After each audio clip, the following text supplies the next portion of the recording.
U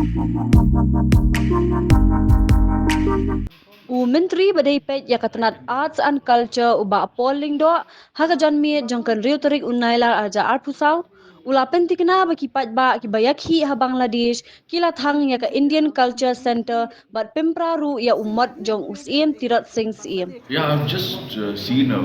video which was sent by one media person showing the destruction of the entire Indian center, the High Commission, and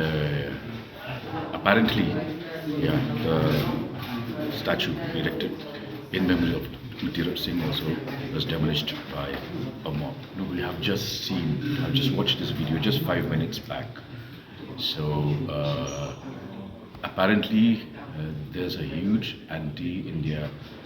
campaign which is ongoing in that country, and in the process, the attack was meant on the Indian High Commission, the cultural center,